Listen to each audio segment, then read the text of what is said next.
a group of three that is a very interesting group to watch for sure, and they might be the hottest trio in wrestling today. No, I'm not talking about the New Day. I'm talking about D Elite. D Elite.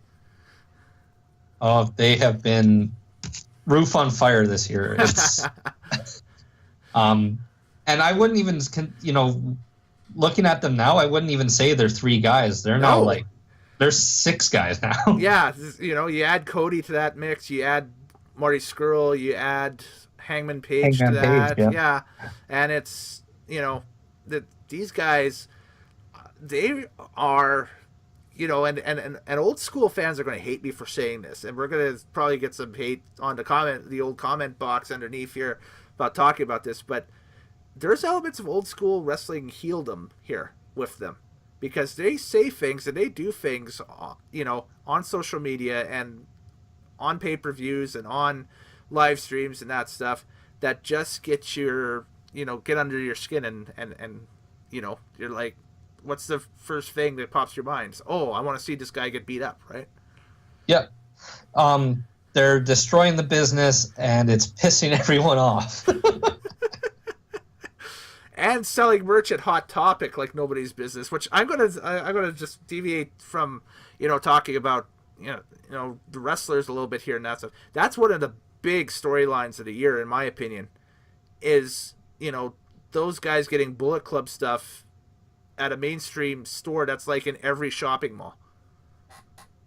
And it's one of their top sellers. Mm-hmm. It's doing better than some of the rock band shirts they have now. It was for a while, and I was speaking with a couple of managers when I went down to Vegas about the stuff. They said and there was actually, when I was down in Vegas, there was actually a Hot Topic, I think like Western United States managers conference happening at one of the hotels there and that stuff. So there were a lot of people with the company that was there for conference or whatever. And speaking with a couple of them at a store in a mall in Las Vegas, they were saying that at the time that the Elite / Bullet Club stuff was the hottest property that they had on the West Coast, selling bar none. Like, we're talking stuff that was outselling bands. We're talking stuff that was outselling because they sell video game apparel there too.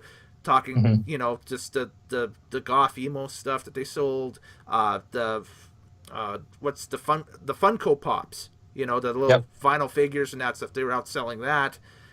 Just all that stuff, and it's kind of pushed them to the brink that, okay, these top flight independent wrestling performers that you see, that we were talking about earlier on, that were jumping from show to show to show to show, on different weekends and that stuff, they got a potential outlet to sell their merchandise now, because now with the announcement that Joey Ryan and Candice LeRae are going to be selling merchandise at Hot Topics at select locations in the States and that stuff as a test market, which will probably sell, and so their stuff will be more readily available in 18.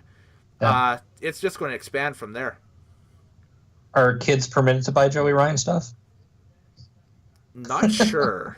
Unsure.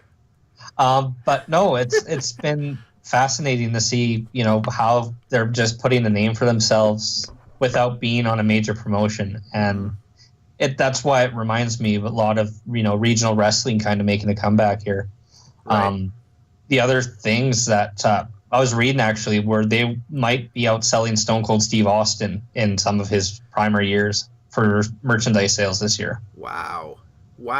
Yeah, it feels like that for sure.